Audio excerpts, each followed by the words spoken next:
हम इंसान है ना, ह्यूमन बीइंग है, रोबोट नहीं है।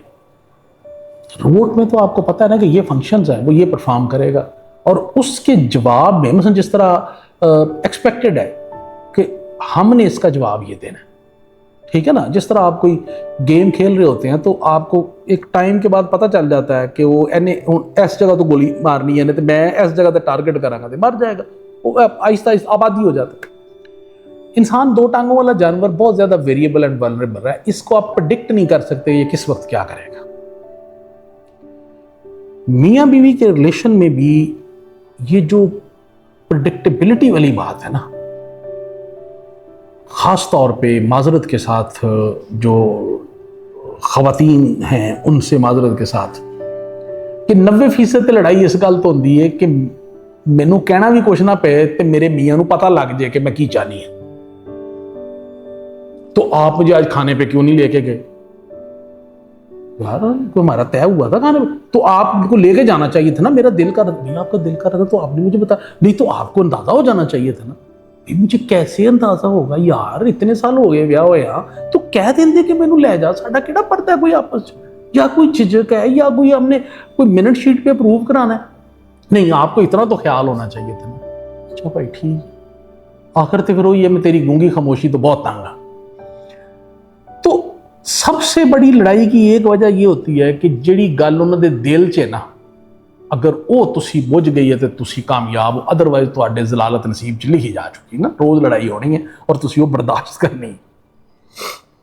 लेकिन हैविंग सेड दैट, जाहिर है जो बीवी अपनी फैमिली को, बहन भाइयों को, सबको छोड़ के आपके साथ आई हुई है, तो she deserves this much care कि आप उसका ख्याल करें।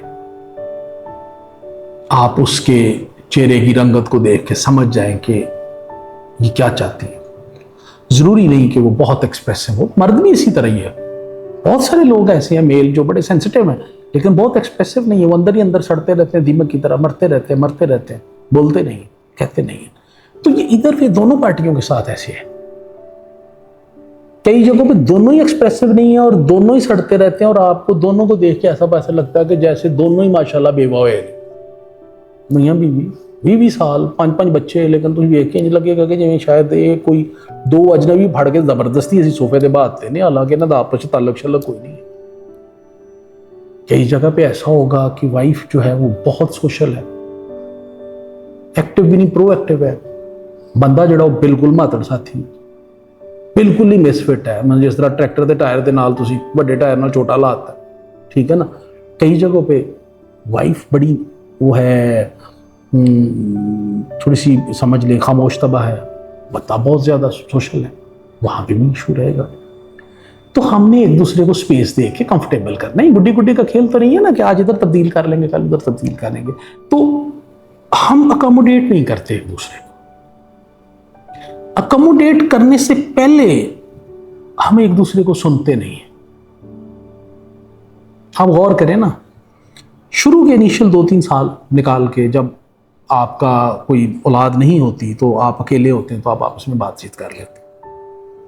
उसके बाद ग्रेजुअली पहला बच्चा, दूसरा या मे भी अगर तीसरा है तो जितना वो बढ़ता जाएगा तो आपकी कम्युनिकेशन आहिस्ता आहिस्ता उसका स्पेक्ट्रम ऐसे कम होता जाएगा। एंड टाइम विल कम कि शायद तो महीना इंतजार करना पेगा यार कि वेले ही दोनों इकट्ठे बह के एक दूजे की खैर खैरियत ही पूछ लईए।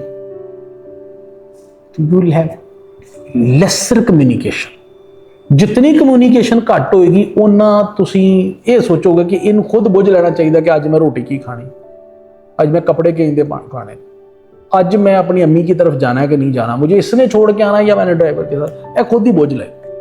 बंदा भी एग्जैक्टली यही सोच रहा होता है हर फॉल्ट कि यह खुद बुझ ले कि आज मेरे वास्ते इन्हूं की पकाना चाहिए सी या पकाना चाहिए सी, मेरे वास्ते किस तरह के कपड़े इस्त्री होने चाहिए सी। मैं बाहर गया हूं तो इसने मुझसे वापसी में पूछा क्यों है कि आप कहां थे, गल पै जाता उहदे।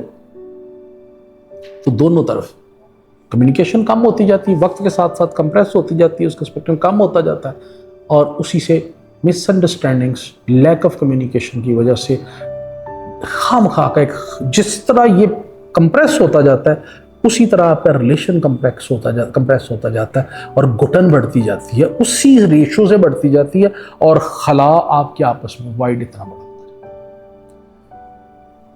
उसको पुर करने का तरीका क्या है? You need to give time to each other. आपको एक दूसरे को बर्दाश्त करने की आदत डालनी चाहिए, एक दूसरे को सुनने की और समझने की आदत डालनी चाहिए। वक्त के साथ साथ बीवी को यह सोचना चाहिए कि मेरा मियाँ बाहर कितने प्रेशर्स में होता है और फिर जाकर हमारे लिए रिस्क रोटी कमा के लाता है, और मियाँ को यह सोचना चाहिए कि ये मेरे 2-3 बच्चे पाल रही है, उनकी परवरिश कर रही है, इसकी अपनी पर्सनल लाइफ तो है ही नहीं। क्या इसकी पर्सनल लाइफ मेरे इर्द गिर्द घूमती है या मेरे बच्चों के इर्द गिर्द घूमती है? उनको खाना, कपड़े, पढ़ाई, तालीम, पेपर, ले आओ स्कूल, छाड़ो स्कूल, ले आओ कॉलेज, छाड़ उसकी, और या मुझे बनाने संवारने में गुजर रही है, तो व्हाई नॉट हम इसको